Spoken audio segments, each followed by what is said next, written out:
Hey fellow gardeners! Before we dive in, make sure you hit that subscribe button and ring the bell, because on Evergreen Garden, we're all about turning your garden into a thriving, low-stress paradise. And while I love experimenting with plants, today I'm going to talk about the 9 plants you should absolutely think twice about before planting. Trust me, avoiding these mistakes can save you months of frustration, wasted space, and even damage to your soil or native ecosystem. Stick around, and I promise you'll leave with actionable advice you can immediately apply. Some plants look pretty, but they're secretly invasive and will take over your garden. There are plants that at first glance seem harmless, even beautiful. They may have lush foliage, gorgeous flowers, or a sweet fragrance, but many of these are highly invasive. Take Japanese knotweed, for example. Its rapid underground rhizome system can destroy garden paths, break through walls, and even damage foundations if planted too close to your home. If you love wildflowers or dramatic greenery, a better approach is to choose native alternatives. For instance, instead of Japanese knotweed, plant Jopai weed, which attracts pollinators without threatening your property. You can even use a 1-to-3 planting ratio in your borders, 1 native flowering plant for every 3 shrubs, to ensure a diverse and controlled garden. Some plants can deplete your soil and make it harder for anything else to grow. Another common trap is plants that consume more nutrients than they give back, leaving your soil barren for future planting. Sunflower, while cheerful and iconic, is one of these offenders. Sunflowers are heavy feeders, pulling nitrogen and potassium from the soil quickly. If you insist on growing them, follow up with a cover crop like clover or beans to replenish the soil, ideally using a 2-to-1 ratio, 2 rows of nitrogen-fixing plants for every row of sunflower. That way, you maintain your soil's fertility without compromising your garden's health. Some plants attract pests that spread to the rest of your garden. There are plants that act as a beacon for pests, and you don't want to give your garden a free invitation.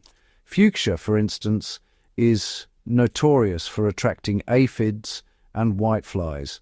While it may seem tempting to plant for its vibrant blooms, the resulting infestation can affect tomatoes, peppers, and even your prized herbs.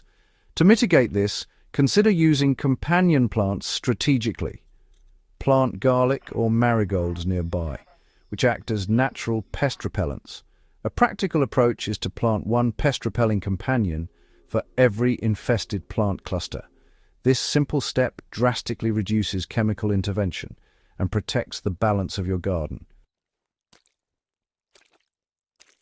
Some plants produce toxins that can harm children, pets, or other wildlife. Your garden should be a sanctuary, not a hazard zone. Oleander is a perfect example of a plant that looks elegant but is extremely toxic. Even a small ingestion of leaves or flowers can be dangerous for humans and animals. If you want a similar visual impact without the risk, consider camellias or hydrangeas, which provide lush color and are much safer. When planning your garden layout, always separate potentially toxic plants from areas where kids or pets play, ideally creating a 1.5-meter buffer zone around these species. This simple precaution ensures safety without sacrificing beauty. Some plants are impossible to control once they take root.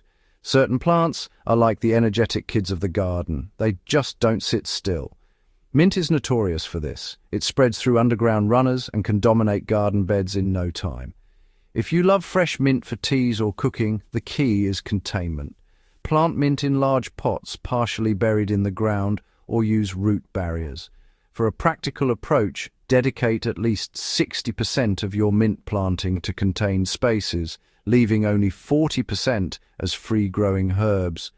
This method keeps your mint accessible without turning the garden into a green carpet of invasive runners. Some plants are too demanding and will frustrate even experienced gardeners. Some plants look simple but require constant attention, which can drain your energy and patience. Take figs in cooler climates. They demand precise watering, pruning, and protection from frost. Even if you're experienced, it's easy to let them decline if conditions aren't perfect. Instead, choose fruit trees or shrubs suited to your climate zone. Use the plant hardiness map to check your USDA zone equivalent, or your local region if you're outside the United States, and pick trees that thrive naturally, requiring minimal intervention. This approach ensures high yields without the stress of babysitting delicate plants. Some plants may interfere with your other crops due to allelopathy. Now, allelopathy is a fancy word for when one plant releases chemicals that inhibit the growth of others nearby. Black walnut trees are a classic example. Their roots and fallen leaves secrete juglone, a compound that's toxic to tomatoes, peppers, and eggplants. If you want walnuts in your garden, the only safe approach is to dedicate a separate section of your yard to them, at least 12 to 15 meters away from sensitive crops. Alternatively, consider planting a similar nut tree that doesn't affect neighboring plants like hazelnut, which allows intercropping without harm. Some plants drain water resources and require unsustainable care. Some exotic plants may look beautiful but demand excessive water, making them a nightmare in drought-prone areas. Bamboo is one of these. Fast-growing bamboo can consume massive amounts of water while sending roots underground, creating irrigation challenges for other plants. Instead, opt for clumping bamboo varieties or drought-tolerant alternatives like ornamental grasses. A practical tip is to plant them in a dedicated water zone where irrigation is easy to manage, ideally with a drip system to prevent overuse.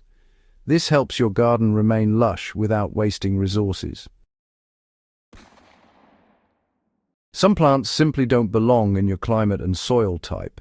Lastly, some plants fail no matter how much care you give because they're not suited to your local conditions. Azaleas, for example, require acidic soil with excellent drainage. Planting them in alkaline clay soil will only frustrate you. Instead, amend your soil first using 1 part sphagnum, peat moss to 2 parts existing soil, and consider native flowering shrubs if your soil is stubbornly alkaline. Matching plants to climate and soil type is the most effective way to ensure success and prevent wasted effort. In conclusion, gardening isn't just about adding beauty. It's about creating a balanced ecosystem where every plant has a purpose. Avoiding these 9 problematic plants can save you money, time, and frustration. While giving your garden the chance to truly thrive, remember to plan carefully, choose native and non-invasive alternatives, and always consider your soil, climate, and local wildlife. If you found this guide helpful, don't forget to subscribe to Evergreen Garden for more practical, hands-on advice. Comment below and share your experiences with these plants. Have you faced any of these challenges in your own garden? Sharing your stories helps us all learn and grow together. And if you love transforming your garden into a low-maintenance paradise, hit that like button and share this video with fellow gardeners who need a little guidance. Let's grow smarter, not harder, together.